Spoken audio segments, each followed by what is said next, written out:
Good morning, good afternoon, good evening, wherever you are in the world. I am Sofie Marin, founder and CEO of Arts Dynamics. We are your sparring partner for creative business growth with digital innovation. And I'm so excited to be back for another episode of Arts Dynamics Talks. These streaming sessions that we're doing here started actually during COVID as a means to figure out what was going on around the world, to tune in with other creators, to learn what they were doing that was working, what wasn't working, and also to shine a light on good people, good examples, and people who were able to not only survive but thrive in very disrupted times. And here we are again. And actually today, as we move into this session, we just learned these past few weeks there's been huge disruptions in the world of AI. OpenClaw creator Peter joined OpenAI. We've got Kung Fu humanoid robots making waves globally online as well. And to have a talk today and to talk about where do we as human fit into all of this, I feel is like a great start as we now start the new series and the new season of Arts Dynamics Talks for 2026. And I couldn't find a better person to have this conversation with than my dear friend, Shaena, who is a wing woman, Shaena Harrison. And I've had the privilege of following her for a few years. So I've been seeing behind the scenes how she's built up her own presence and stepped into a leadership role the way she has. And I'm just going to end there and just first of all say, Shaena, welcome to Arts Dynamics Talks. Thank you for having me. I'm so glad we're finally doing this. Oh, no, me too.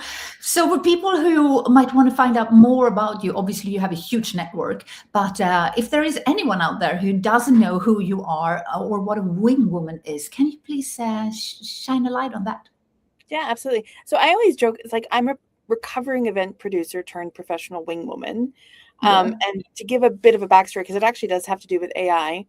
So I lost my job 4 times in 3 years, right? So I went from working for one of the big fintech companies here in Sweden in 2019, having the word Corona in my vocabulary before anybody else in the world actually knew what it was, to getting laid off from there, and then, the next 4 companies. And so it was November 2022, and ChatGPT had just come out to the mass market. So hello, OpenAI, huge fan. And I got a phone call from a friend who said, "Hey, Shaena, do you remember when I met you at that event 8 years ago and you introduced me to everybody in the room? Can you do that for me again? I want to pay for you to go with me to Slush and do what you do. Can you be my professional wing woman?" And I was like, "What is a professional wing woman?" And I typed it into ChatGPT, and it's like, "You like to help people find love." And I'm like, "No, I don't."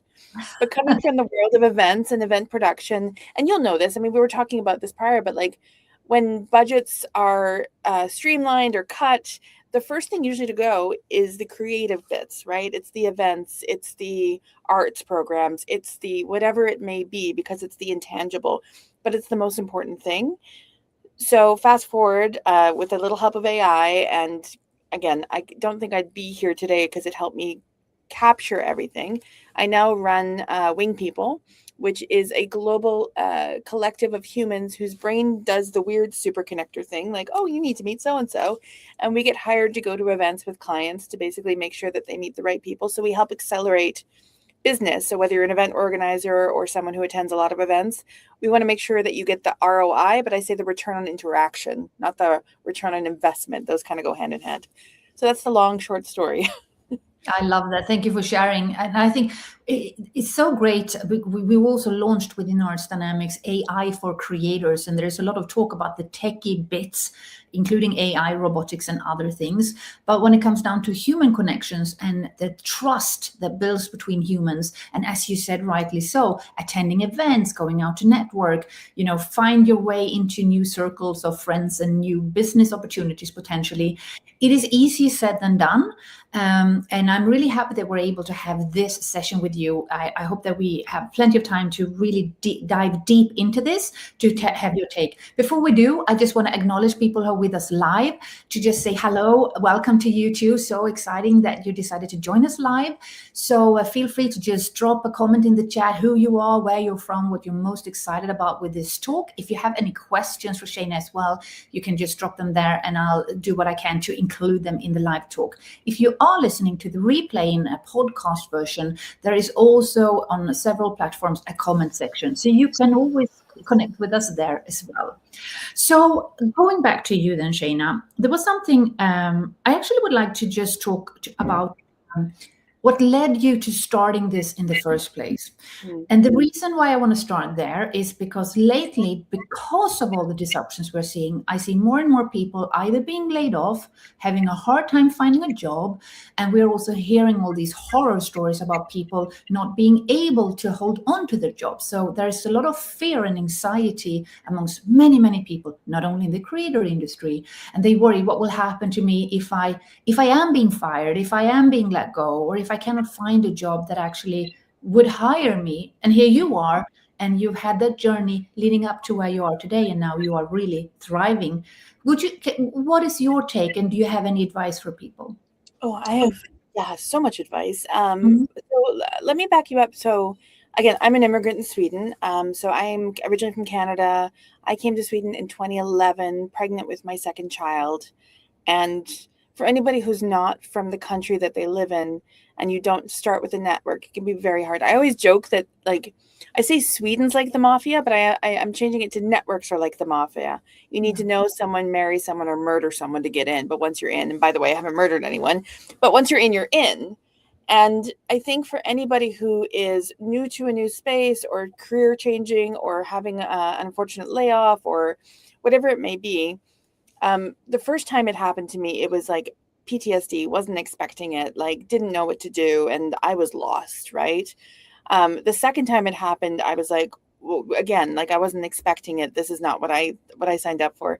The third time I was like, okay, something's happening. And then the fourth time I was like, all right, the universe trying to tell me something. I'm just stubborn. But someone who came into my life that made a huge impact on me, unfortunately, is no longer on this earth, was a guy named Chris Rodriguez. And Chris, he won the idea pitch for TEDx Stockholm in 2022. And his pitch was 10 jobs in 10 years, how your job is not your identity.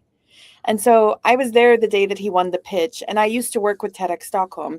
So I basically beelined it over and I said, hi, who are you? Because we're going to be friends.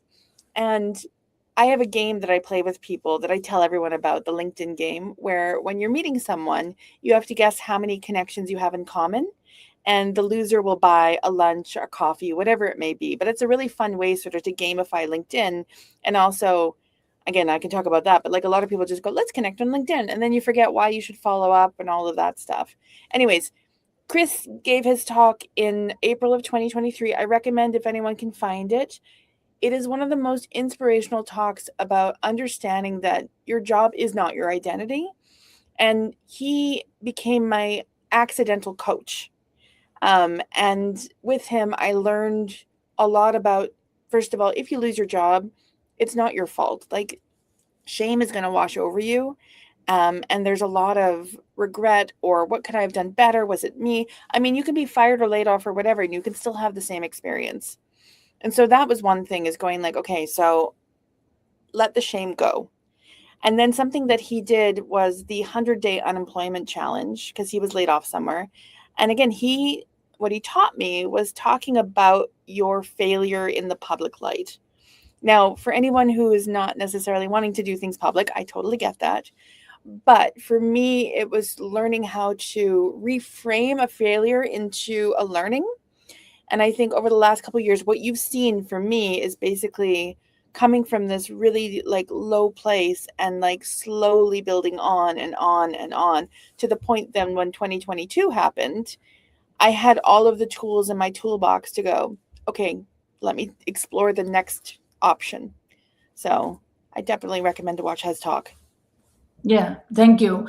And it's very inspiring to hear about that, because as I mentioned, when you are being laid off, or it is hard to find a job, it often does hit your identity. And speaking of networking, it makes it sometimes harder to go out and network, because if your identity is so linked to what you do, then who are you if you no longer have that identity? I actually had a conversation with someone today who about the recent changes now with AI, and the disruptions that so many feel. And the grief that often comes also with change, and you don't know how you fit in, who you are in this new environment. So I think also for that reason, I'm really, really happy that you are here today, because you are such a good example. Yeah. Thank you. But just to add to that too, and I think this is where like AI is super exciting. And I think a lot of people, there's a lot of fear about using AI. But when I started using, for example, ChatGPT, and obviously there's Claude and all these other platforms out there, I started to just use it like a coach. Like I would talk to it like a human. And I think that's something that I don't think anyone taught me to do that. I just learned to do that. But what I'm trying to say here is that like with AI, and if you're somebody who's going through something, or like you don't know where to go, or you want to like idea jam, or go like, what can I do with it? Like we have this beautiful technology at our fingertips now to help you redefine who you are, reframe things, ask it questions, and be like, okay, so I've just lost my job. What should I say to somebody? Right. And be like, should I tell them the whole story, or what? Like, and then you can be like, I'm going for an interview. Like, what should I do here?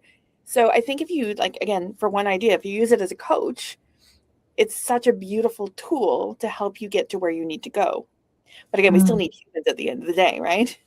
Yeah, I love that. So that's a great tip then for people who are maybe looking to find their way, forward and what to do. Then they can use these LLMs the way you say, and try that out. So here you are now. You've got this amazing company that you're building. So what's going on? What are you seeing, and what are you picking up? What is the feedback you're getting from people? Honestly, it is so exciting. I mean, I was saying, I know Adam was watching, I was saying earlier, like, I feel like I've struck oil. So I've been at this for 3 years now. It's going to be 3 years in March. And when you're an early adopter, you're early to the scene, and everyone's like, what's that? What are you doing? They don't get it. Right now, I'm hitting that tipping point of people going, I get it. So when I launched, I had incredible clients out the door. I'll talk about like Ansi, who hopefully she'll see this. She was the first wing woman to like understand what we did and how to bring it with her. So from a client perspective, we used to go to like Slush and Tech Barbecue and all these wonderful conferences together. And what I learned from her is, because part of what we do, if you've seen How I Met Your Mother, have you met Ted? Right? We don't do love, but we do business love. What I learned from her in that process that I didn't even realize that we were doing is when I would introduce her, I would change the introduction. And I knew I was doing that. I would change the introduction based on who I was talking to, because for someone like me who has a sales and commercial background, that the receiver needs to hear the message for them. It's not about the person pitching. And she learned by watching me do it for her, how I talked about her. And she was able to then tweak her pitch or the way that she spoke to people based on how she was learning from me. So what I learned from her in that instance is that I'm doing live coaching without even realize that I was coaching, because I'm not like, you should do it like this. She was just watching me in the situation. So that like was one great example. And like another one I think is when somebody understands, like Adrian here at Epicenter, whenever you're out with him, he's just like, oh my God, you need to meet Shaena. She's doing the coolest thing. And I'm like, you're being a wingman. Like, thank you. I couldn't pay for that. That's amazing. So I think there's just this wonderful, like, I don't even know how to describe. I'm sure there's a marketing word for it, but like this full circle effect of when people finally get it, like they get it. And then all of a sudden, like, it's, as I said, it's like my wings are soaring, right? Yeah, I love that. And I agree with you. When people start to get it, it's the same with Art Dynamics. I've been carrying this for so many years, and people are like, but what is it that you do? The people that I work with, they get it, but we haven't really been able to verbally describe what it is that we do. But now more and more people are coming, they're starting to understand that there is this tipping point, and there's a lot of talk, especially in the tech world, about humanity. What does it mean to be human? And there is this longing for human connection, and both arts and culture provides that. But you and your company, you definitely do this 24/7 as wing people. So what would you say? Because what I notice, and I wonder if you agree with me, I see, especially here in Sweden and the Nordics, there are a lot of events, so many events. And the events are also maturing, and the topics we're discussing are maturing too. So coming from your side and having started this company and organization now, what would you say, where are we heading with events? in the event space? Where do you see that, and where do you see you fit in and your company in that? Great question. Okay, so I think, yeah, we're seeing a resurgence. More and more events are coming back. I think what we're seeing too is like, we don't want the same old, like, panel, keynote, small networking break. I don't think we're looking for that anymore. We're looking for interactivity. We're looking for great conversations. We're looking for how can we connect with people in the room that either have similar interests, or if you're going there for investors funding or whatever it may be, like, how do you find the people in a way that allows you to plant that seed? At least that's what I talk about with my clients. When you go to an event, you're not pitching, you're building a relationship, you're planting that seed, you're opening the door for future conversations. So you need to be able to be interesting, but also empathetic. You need to be a good listener. You need to be able to ask great questions. And for the events industry right now, I think more people are starting to get that. So I don't know if you're aware, I'm part of a community called the World Experience Organization. Hmm. And for those of us that are what I call experience designers, and it can be anybody who, for me, makes sense that you have some sort of touch point with humans. Now, an experience designer can be you who runs art dynamics because you're creating an ecosystem for people within the creative space to have a home. It could be a paramedic who, helps save somebody's lights. Like, it's all about the little moments that you're creating for that one person in the entire space. And I think that's where events are starting to see the shift. People are understanding they need to be more intentional with how they design for their audience. It's no longer event centric, it's audience centric. Yeah, and as you say that, I start to think about the performing arts, the music industry, the cultural and creative industry as a whole. These industries do events all the time, productions, tours, guest plays. And I'm thinking, how would this fit into that? Let's say you have a ballet production or a concert tour or a theatrical production somewhere. What can they take away from what you're just saying? How can they apply what you are just sharing here and now? Yeah, great questions. I think for like events like that, I mean, regardless if you're a big B2B conference or if you're producing a ballet show, again, you need to design for the human. So what I would recommend to them is like, there's people out there that do experience design. I mean, I offer that as part of our services too, is like, let's talk about from before you even buy your ticket to when you buy your ticket to what happens in the lead up to the show to what happens afterwards. I mean, if you really break down any sort of gathering or event, they all kind of have the same like framework, right? They just happen to have a different content engine. Yes. So, I mean, if you look at smart technology these days, for example, we were talking earlier about Luma. I am a huge Luma fan now. And I've worked in the ticketing technology industry. Like, I used to work for Ticketmaster back in Canada. And just to see the ease and use of platforms these days and how they're designed to be, self-service, less clunky, easy to use, but also like for Luma, for example, by the way, I'm not getting paid to say this, but I'm just like, I'm a huge fan, is that you can co-create. So for example, Tech Arena last week here in Stockholm, they put all their side events on Luma. And for me, who was producing an unofficial side event, I got to submit it to the Tech Arena calendar, which meant you could see everything in one place, which meant that audience got access to different events that they wouldn't normally know about because the communication might not have been done in time. So I think those sort of things is like when we start to use technology effectively in that space will allow people to have better discovery, to know what's going on around them, to learn, right? Yeah, that is a great example. And I think it's great that we're having this conversation because when we went into this talk today, we were sort of focused on B2B, Tech Arena and other tech events, but they can also teach the cultural and creative organizations and the productions that I mentioned. I can also sort of share knowledge between them because, as you said, if you are able to do that through Luma, which is also very generous, I would say, but very generous, from Tech Arena to do that. Yeah. But it also means that, let's say you are a theater or a concert hall or a museum or an art gallery. If you were to implement what you just shared, that means that you can also optimize whatever kind of product it is that you are offering more service. So let's say you have a gallery. I'm just sort of free flowing now with what you're saying. Yeah. Let's say you have an art gallery exhibition and you have it on a site where maybe people get more involved. That's what I'm hearing you say. People might want to interact or even create something to go alongside as side events or add-ons.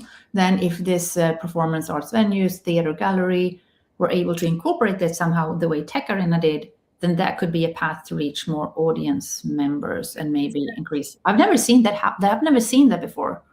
No, neither have I. And that's why I say it's quite interesting. I mean, again, like just going back to the world of Ticketmaster, I mean, Ticketmaster got bought by Live Nation, and, you know, like there's a whole monopoly and there's a whole bunch of stuff in the lawsuits and what it may be.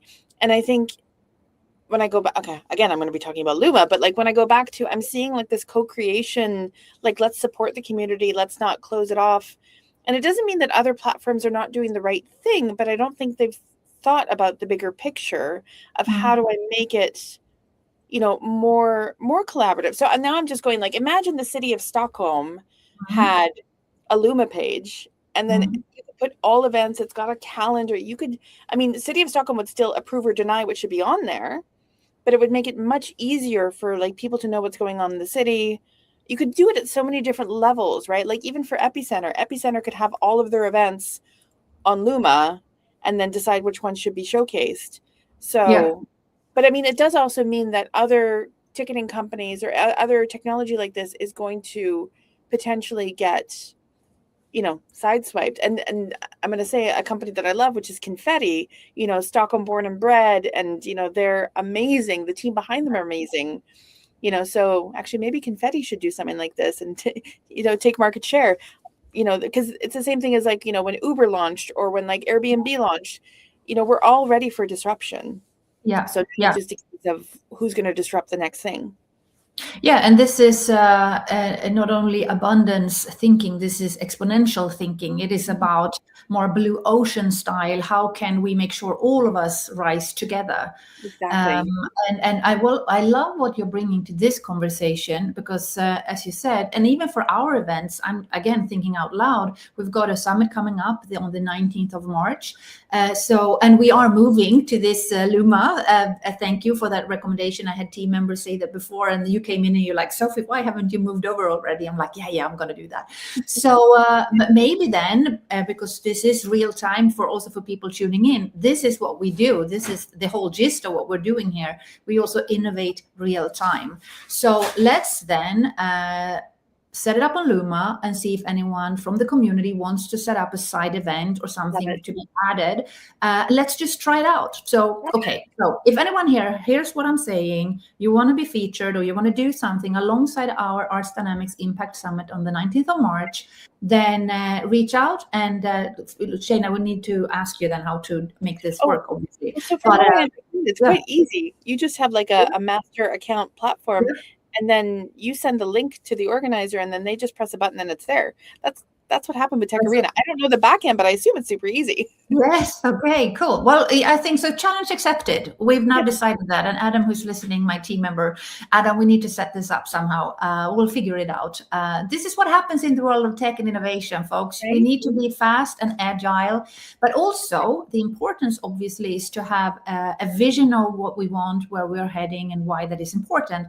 So we know that to be able to make fast decisions, it has to fit into the wider strategy. So speaking on that, Shaena, when you go into events, because I guess you have different stakeholders, obviously the people hiring you when you go there, you also have the event host who might also want to bring you in or work together with you there. And then obviously there are other people on site, just normal audience goers who might also benefit from you being there. So let's start with the first avatar, the one who actually hires you as a wing person to walk with them to an event.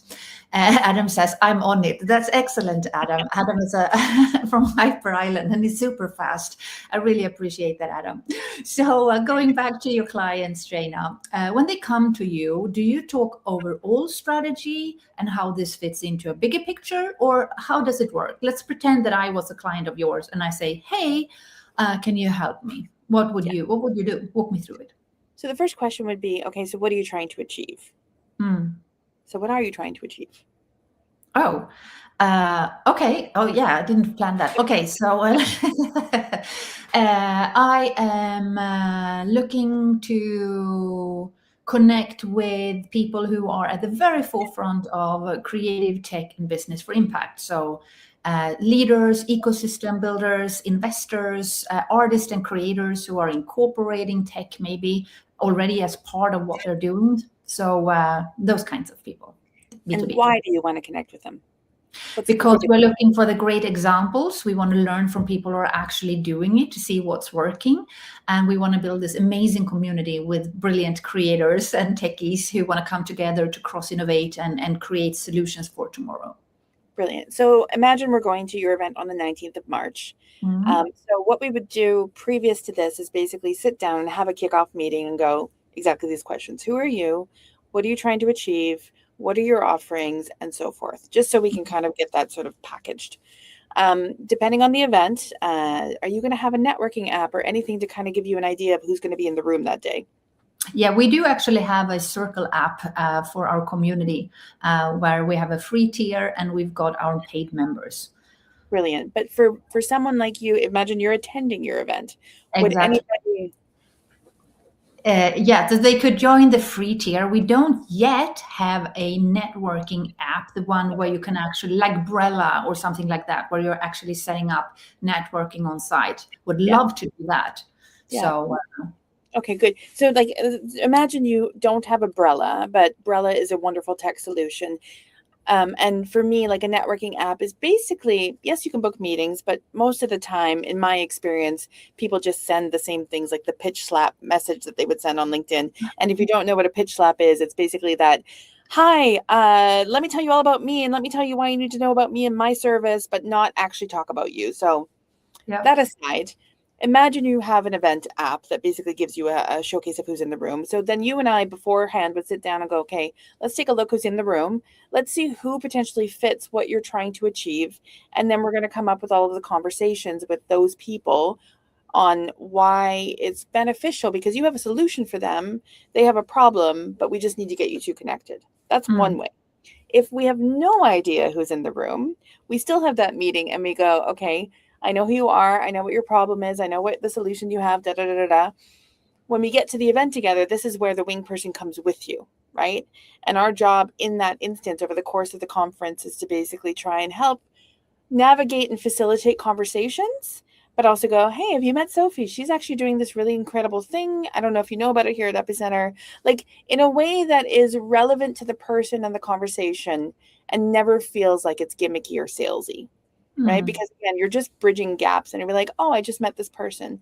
And then post event is going through, okay, let's talk about everybody that you met. Now, I have a guy that actually reached out to me on LinkedIn, and I joked. So he didn't pitch slap me. He actually said, hey, Shaena, you seem like someone who goes to a lot of events. Do you remember everyone you meet? And I'm like, no, I don't. He's like, well, I think I have a solution for you.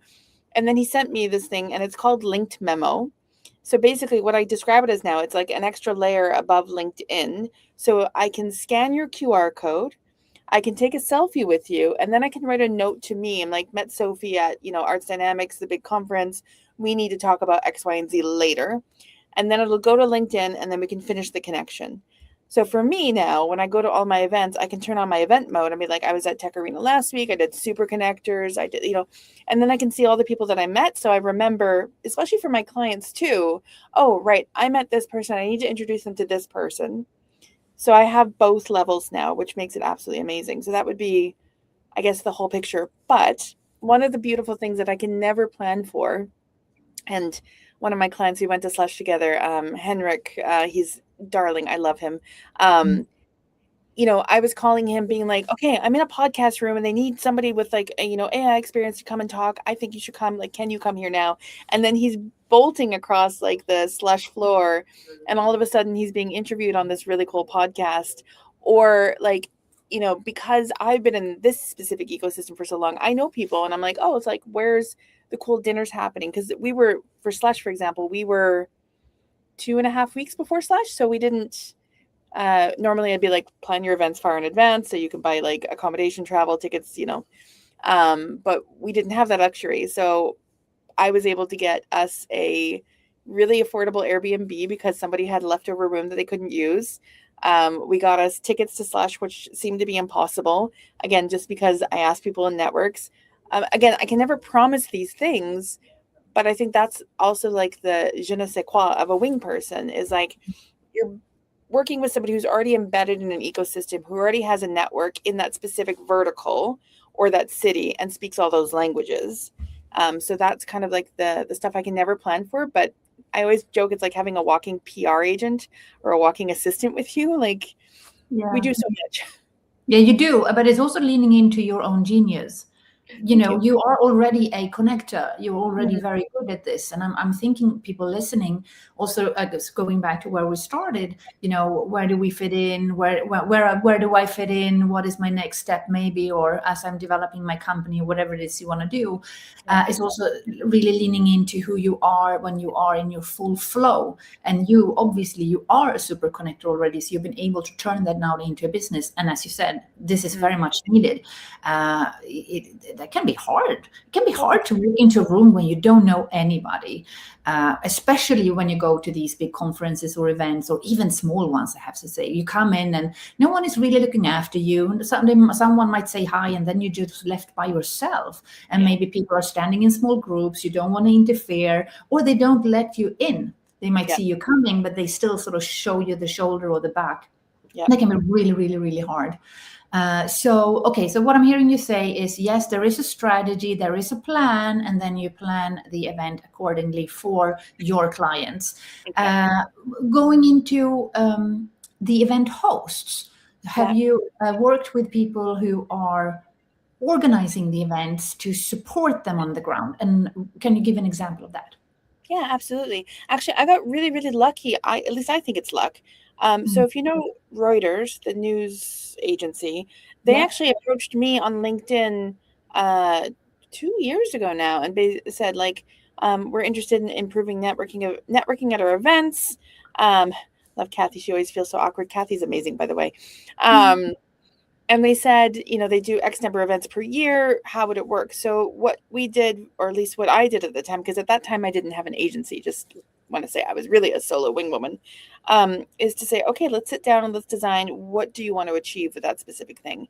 Now for them, they have a lot of C-levels that come to their conferences, and like any traditional conference, they're selling booth space. So they have sponsors and partners that are coming there that are buying, speaking slots or whatever it may be. But then they have all these decision makers coming to the conference.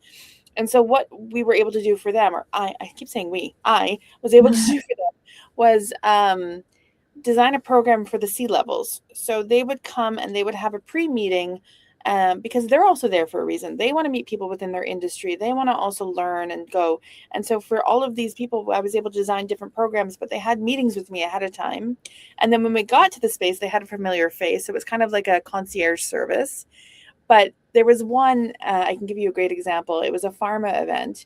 Lovely woman working in the space for like years. And she really wanted to talk to a speaker. Now, for some of the speakers, they're in, they're out, they're gone, like they're not there. And sometimes people can feel very intimidated about speaking to somebody who's on a stage. So I said, okay, well, I'll just go ask her if she wants to join lunch. And she's like, what, really? And so I went over and I said, hey, I have this person that wants to meet you, and we're just going to have lunch. Do you want to come sit down? And next thing I know, I've got them sitting together, which is very strategic in a way, because she wanted to meet her.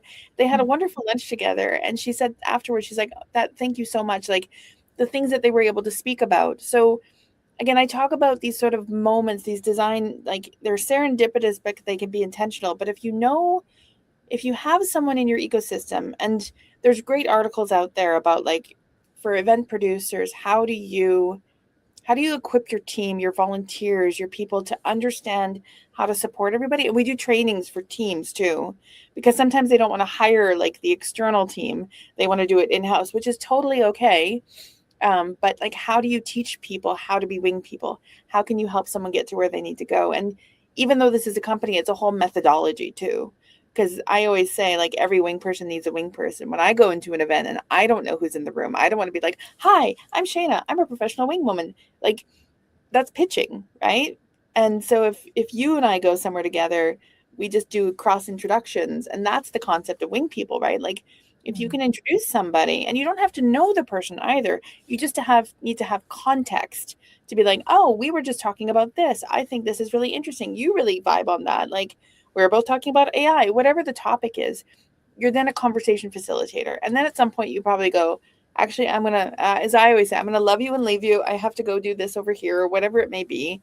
Again, it's just, for me, it's common sense, but I think that's the way that I was raised. Yeah.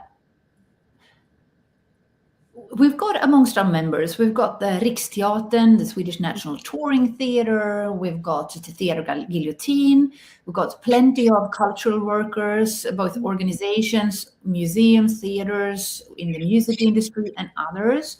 And as you're talking, I'm sort of visualizing how this would also fit in, not only, helping people attending those events, going to opening nights, industry events. There are many, many, many conferences and stuff in the cultural and creative industries, but also for the actual producers, the venues, the organizations that are hosting these productions, tours, events, all sorts of them, whether it is a sponsorship event or a fully fledged theatrical production, as we talked about. And I have to pinch myself a little bit, because I realize you and I were going to have so many fun discussions about this. And I'm actually doing a little bit of a shout out now to our members as well in this network. Listen to what Shaena has to say, because I feel that there is a lot that we can learn from her in how we can optimize our experiences in the creative fields. We are on the lookout for new audiences. Audience engagement is huge. Many people in the industry do feel awkward, many silos, you don't know where you fit in. So I think this is like a cross-sector thing, right? It isn't just one industry, it's like across them all. Yeah, so we talked about the two avatars, the one who's hiring you to go into a situation. Number two is the one actually hosting the actual event or production. The third one is just your everyday Jane or Joe who is there in the room, the audiences. Do you have any advice for people who might not have hired you? They are just there, but what can they do to enhance the experience of the event that they are attending? Just anyone. Does that make sense to you, that question? Makes total sense. Absolutely. And it's funny, like even when I'm hired by a client, I'm still winging because my brain doesn't shut down. As I said, like I've been able to turn this weird superpower into a profitable business. But if you're going somewhere by yourself, I have a few pieces of advice that you can use. Now, whether you're an introvert or an extrovert, I think that idea of just finding somebody else that might look like they're on their own can be a really good starting point. So usually my opening question to people is like, oh, so what brought you here today? Right? Not what do you do for a living? Like, what brought you here? Or like, if you're at an event, like, what's the thing you're looking most forward to? Like asking these sort of open-ended questions. Now, some people like to have conversations. Some people would rather hide in the corner and, drink their coffee alone. So it's you still have to decide on what gives you energy and what vibes with you. But, you were talking about before of like when people are like, close-shouldered. I learned this one just recently. I don't know if you know about the donut and the croissant. No, tell me. So if you think about like when people stand in circles, they're a donut, right? And you can't necessarily get in unless you like bite your way in. Whereas if you're a croissant in that crescent shape, you're leaving it open for other people to join. So if as a producer or like, and again, this comes with like, good moderation, is not telling people don't do that. It's just like, hey, let me tell you this thing, because people then can put it into their mind and go, oh, I didn't realize we do that, right? Or again, you're setting the intentions for how to be at an event. And like one of my other big things is a lot of conferences go, okay, go network. Yeah. But what are you supposed to do? Right? Yes. Like you're not giving instructions, and it doesn't have to be like, go find two people that you don't know. It doesn't always have to be like that, but it can be like, go find someone else that you don't know and like introduce them. I did super connectors here at Epicenter the other week, and I started with this facilitation technique. Is like, we're going to be wing people. Turn to the person next to you, tell them who you are, what you do, and what you need help with, vice versa. And then for the rest of the evening, introduce the other person, right? Because it's so much easier to introduce somebody else sometimes than it is to introduce yourself. Yeah. Yeah, it is. And for this community, I'll make sure to send out notes whenever you do events like that, because I feel that there are so many that would really benefit from attending. And as a matter of fact, we've got Kathy here. Hi, Kathy. So good to see you. I think we met each other, both you and I, Shaena, and Kathy, at a sort of similar time many years ago. So it's so great to see you, Kathy. Hey, Kathy. So Kathy says, so when can we regular people expect to be able to get a wing person certification so we can be more in demand to work events? What a good Love question. And I love the fact, like, like this is not staged at all, because it really isn't. So like Kathy, you're saying, what a great question. Yes. Actually, we're planning a Wing People Academy right now. Oh, and cool, yeah. cool. So I'm really looking forward to it, because I think there's a lot of stuff about networking out there. And again, you can see the traditional stuff of, like, I think, who was it? There's that influencer in Sweden. Isabel, the makeup. I'm terrible with names and impact. She was just giving on Swedish TV about like the same sort of things, like be open, don't be closed, make eye contact, like the traditional networking stuff I talk about. But I think, again, our methodology of, now I say our because now we are in our, of the Wing People is, again, like, how do we bring in these additional bits, like, for example, the LinkedIn game, or the ability to ask good questions that aren't like standardized, and then how do you build around that? So there's definitely stuff coming, Kathy. So yay. Yeah, we look forward. And Adam, I'm doing a shout out to you again, my dear friend, because we are looking into our academy too, and bringing people in who are experts. And obviously this talk is part of that, and the things that you and I are planning, Shaena, as well. I'm so excited. And thank you to Epicenter. I actually have to give them a huge shout out, because, for them to hold the space for us to build what we're building, and together with other clusters as well as Epicenter, and we are a Swedish, Nordic, European, global community. It's amazing. Why am I saying that? I'm saying that because we need some positive energy and some goodness injected into every day and what we're doing. And I hope that also this conversation can bring some hope and ignition. There are so many great things we can do. I have a little secret for you, actually. Yeah, do tell me. Speaking of Epicenter. Yes. Epicenter, I keep saying Epicenter's adopting me. So you are a cluster captain, and I am in the works of becoming a cluster captain. And now this is how I understand what it is. So please tell me if I'm incorrect or incorrect. But to me, a cluster is a little ecosystem within Epicenter, for example, Arts Dynamics, where you get the space and the home for everything that you're building, right? Yeah. And so just last week, we've agreed that I'm going to bring in the human connection cluster. Yes. And so it's going to be so much fun, because I'm also excited I'm an accidental community builder, right? And a people collector, obviously, but my brain works. I'm like, oh, you do this, you need to meet this person, you do this. So not only do I get to be in the home of Epicenter and go like, oh, you need to meet Sofie from Arts Dynamics, you need to meet Albert from, the VR space. The human connection cluster is going to be for the neurodiverse community, because hello, undiagnosed ADHD, for the community builder. So the community, and Kathy can adopt me too. But also for those of us that are the spiders in the webs, which is cluster captains and is other people whose brains do the thing. So this is going to be the space for that. And we're going to talk about human connection in the age of AI, and how do you design better onboarding, offboarding programs? How do you have the human in the center space? Yeah. So that is currently in the works, and I cannot wait to officially launch. I don't know what our launch party is going to be, but it's going to be huge. It is going to be huge. And we have Uli says human connection cluster. Cool. Yay. Have you been on Uli's podcast yet, by the way? No, I have to obviously you hear need it. to meet. Yeah. Hi, Uli. Great to see you. I'll definitely check that out. Thank you so much. We've got an engaged audience today. This is so amazing. Also, what's really great about what you're sharing, Shaena, is that not only connecting and getting people together is one thing, but to actually have a system and a process and a methodology for it. Yeah. I find too that there are several cluster leaders or ecosystem builders There are actually many great people and ecosystems out there already. But what often happens is that those people hold space for others, but they don't really have people then holding space for them. So it can be rather lonely always giving, but to have someone that also gives back to you.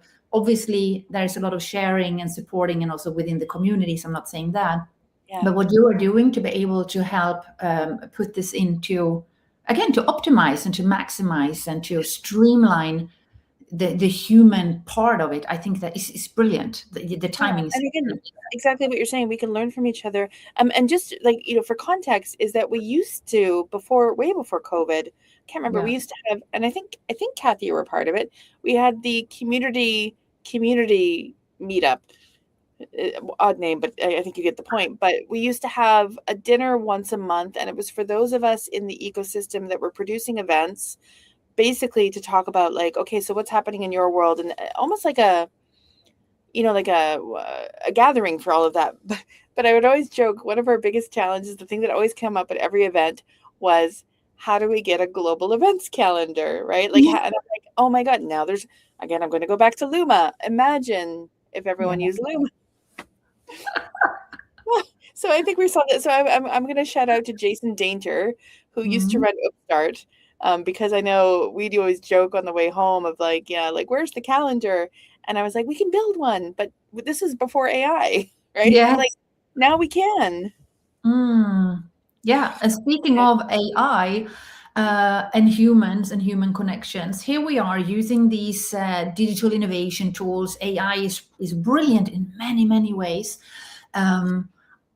Speaking of where we are in time right now, I just read, and our new motto here is don't trust and verify.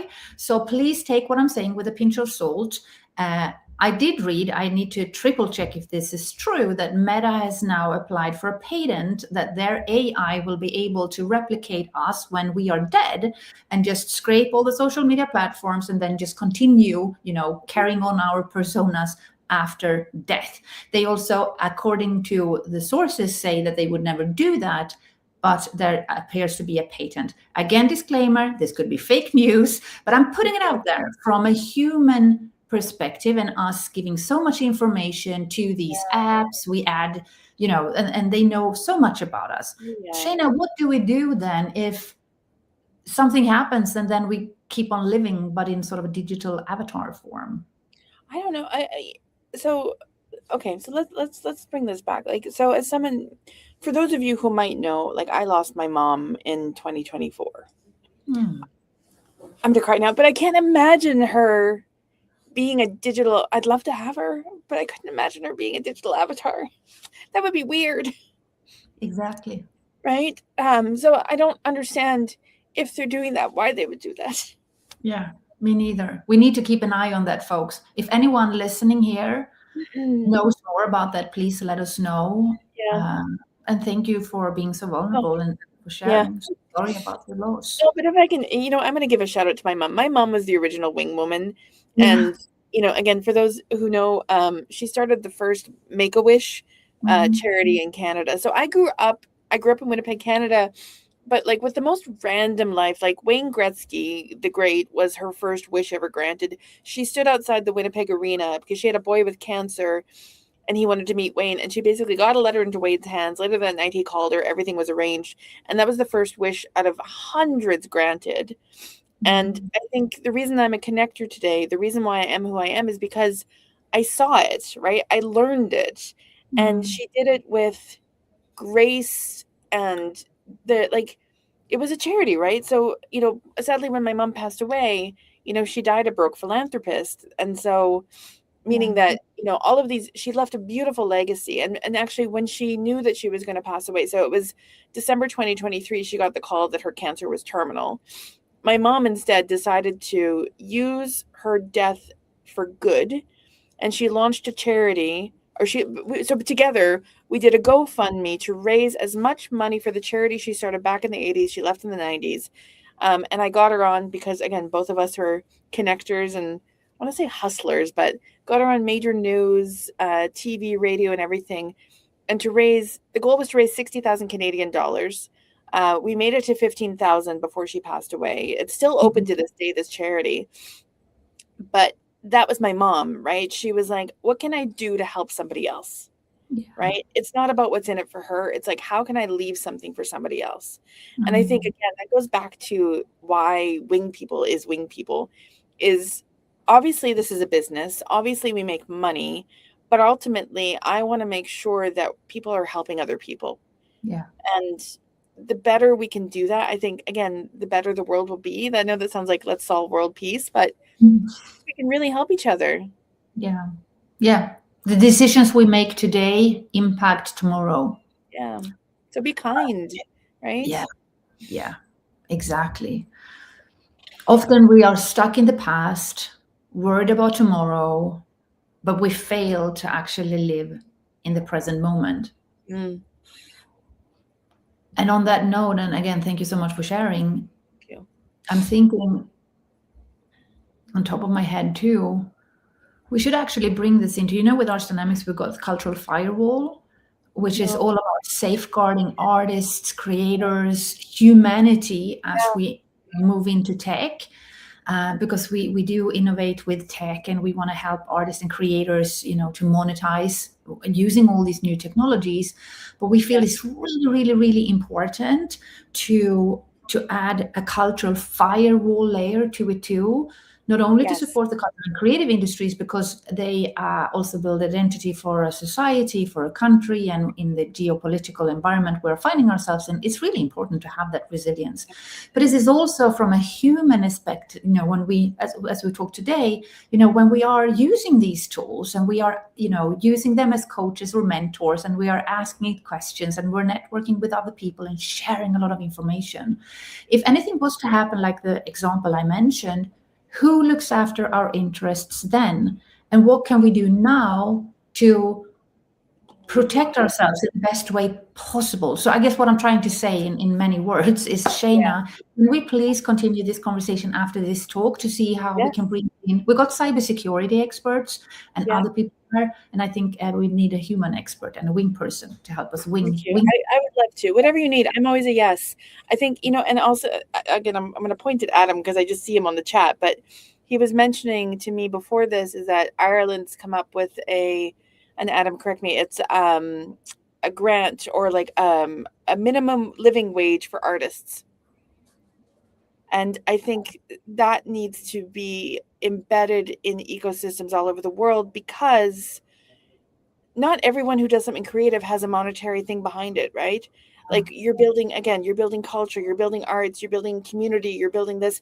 So you need the infrastructure from the government in order to finance that, even if it doesn't have a clear KPI. I call it like, the intangibles, because it affects people. And like, if we look about like mental health and getting out in the world and not being isolated, I mean, we're in a loneliness epidemic right now.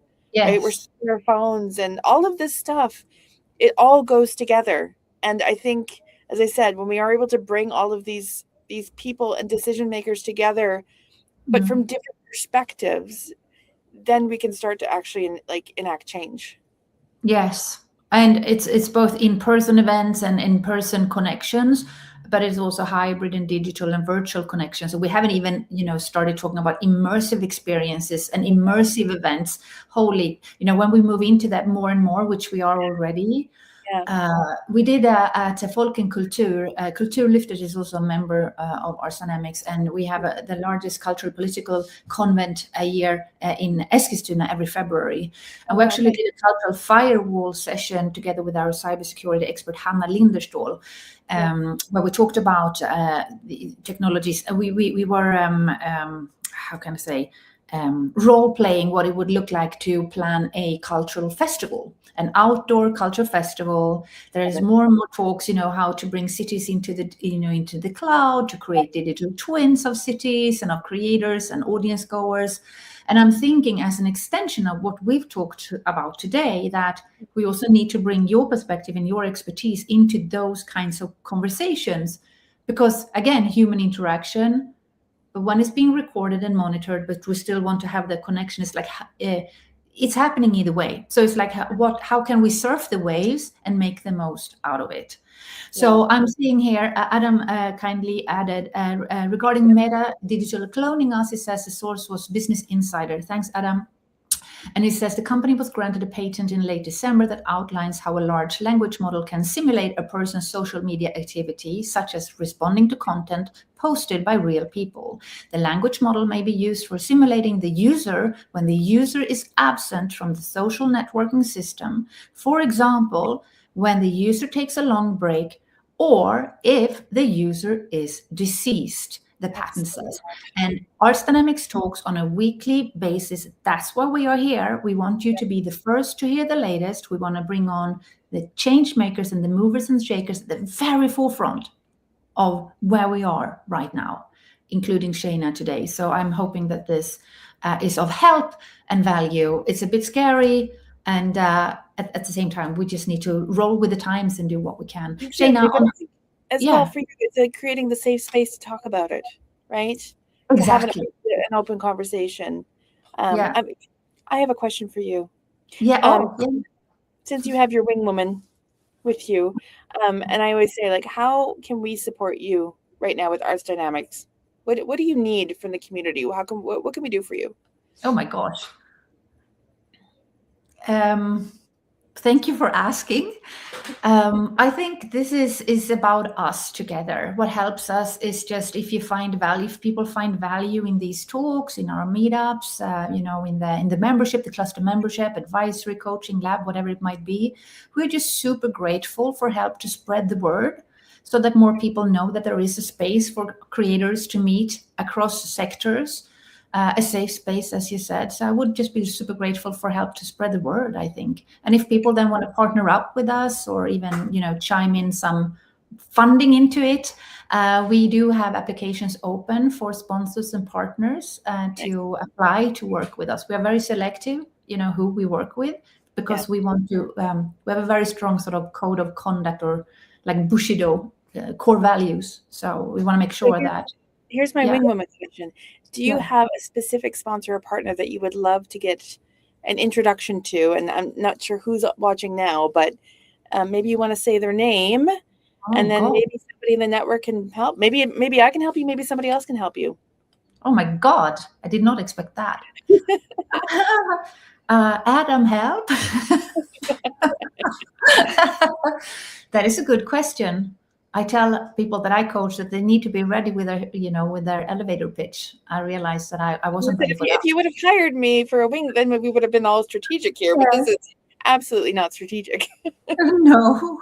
Okay, listen. May I take a rain check on that, because that's actually a beautiful question, and I would like to actually give it some time to think. I've waited purposely to bring people on, because I wanted to make sure that we had the foundation in place so we could hold the space.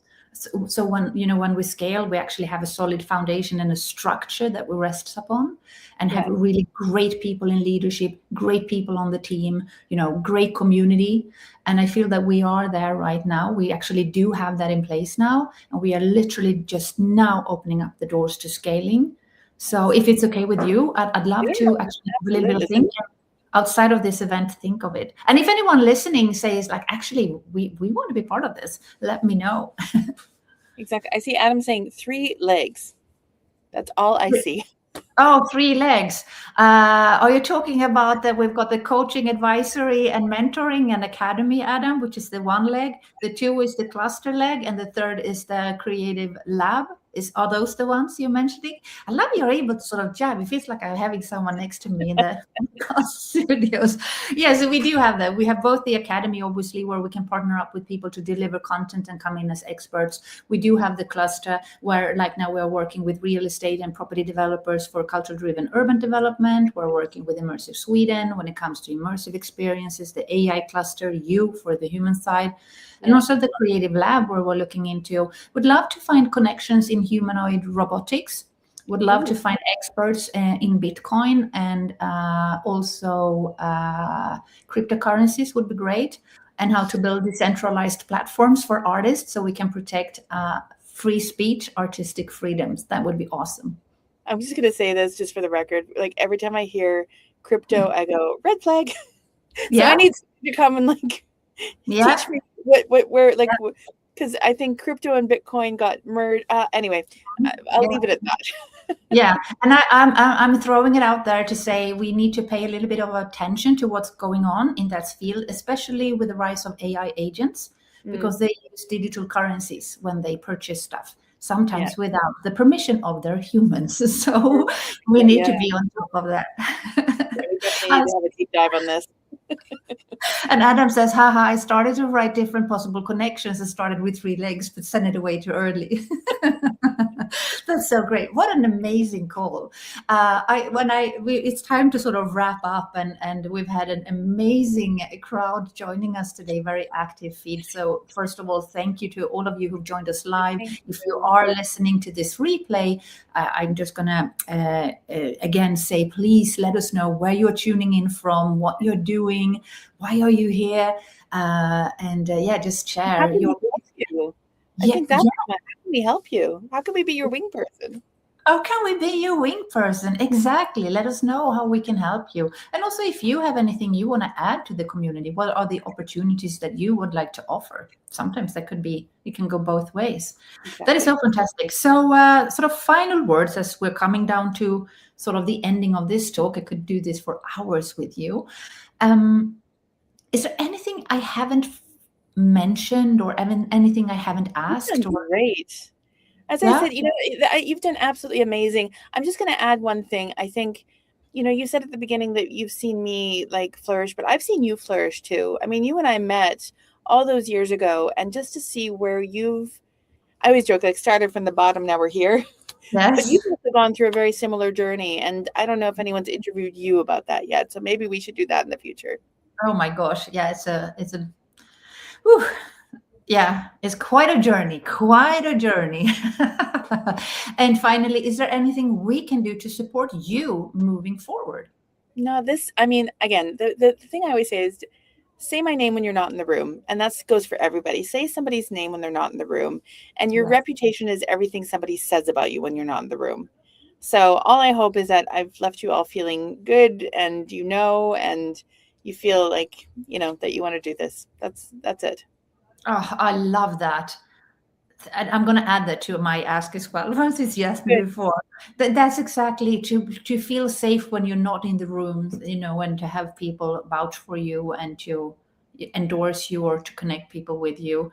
Shaena, what an amazing conversation. I'm so thankful that you've taken so much love, and you're getting so much love in the comments as well. I'm just going to double check that I haven't forgotten anything.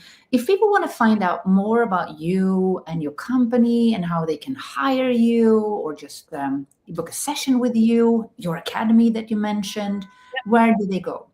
So if they go to wingpeople.io, they will find the majority of everything, except for the academy. Kathy, I'm sorry, that's not live yet, but love to chat to you. And then I live on LinkedIn. Like, LinkedIn's my jam. You'll find me there. So find me. But my only recommendation is, if you can, please send me a note and just say, hey, I heard you on this podcast, or I met you at this event. And this is what I also tell my clients is, even if you're sitting beside somebody on LinkedIn, especially on the mobile, you can press the 3 dots and you can send a personalized note, because again, you'll have that meet cute for the rest of your life. And Uli, you'll know that, like, I met him at the Norquan Fixathon in December, and he was just having coffee and we were just having a chat, and I sent him a note. But we have that as if we meet 10 years from now, you can scroll back to the beginning and say, I remember where I met you. That is great advice. And don't pitch slap, Shaena. Just if it's interesting for me, you're welcome to sell to me. Just make sure that it's for me. Yeah, and not pitch slap. I think many of us can recognize ourselves in that. Get so many emails, and even when people want to be your friend, and you can tell just by the title or the way they word things, it's like, oh, I'm probably going to regret this. They will probably just cold sell something. And yes. This is on, like, we have an AI. By the way, I do have an anti-pitch slap tool. If you go to wingpeople.io/anti-pitch-slap, we can put it in the show notes. It basically teaches you how not to pitch slap. That is, we'll add that to the show notes for sure. Yeah. Oh, brilliant. Well, thank you so much for a fantastic conversation. I've learned so much and we've barely scraped the surface. I wanted to talk to you about future trends. I wanted to ask you about introverts and networking. That is a big deal in itself. And I have many part two. Huh? We're going to need a part two. Yes, I think we do actually.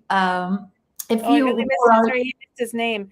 I was just saying how amazing you are, and if you go back to our LinkedIn message, you'll find it. Just making sure. Sometimes, you know, the internet is not our friends. Yes, thanks. Okay, excellent. So thank you everybody for your comments. Just ping us in. We do have a free community with Arts Dynamics. We actually moved away from. We actually had a very active Facebook group, but a while back we actually started to transition into another app. Which is we actually have a free community for our meetup people and for anybody basically that want to connect with us, where we also will post this session, by the way. And for members, we are now adding a feature where we are making these videos searchable using AI, so they can also search for keywords, which is great also when you have a question, or like today we mentioned a few names. They can go in, they can find, you know, their comment and your response to that. New members coming up here. Kathy said, oh yes. Right? Excellent. That sounds awesome. But where do they go?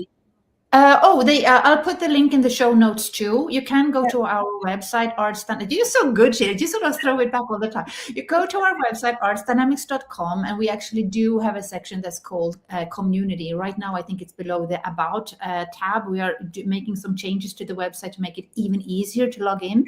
But keep an eye out as well on LinkedIn. We'll make sure to post it below the show notes, post it below the podcast show notes as well on the platforms where you will be able to listen to this podcast. And then just to leave you all with this. Thank you for showing up and for leaning in.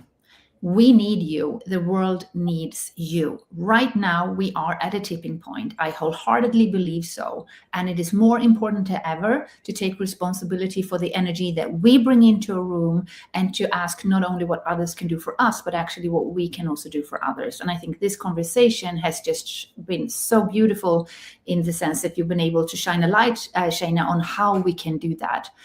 So please help us just, protect humans, make humans thrive in the digital age. Connect with us on LinkedIn, through our website, listen to this podcast, spread the word, and give Shaena a lot of love through her LinkedIn posts as well.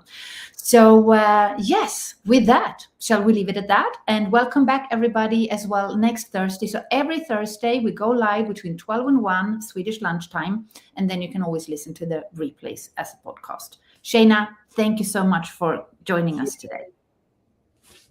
Thank you everybody. Over and out.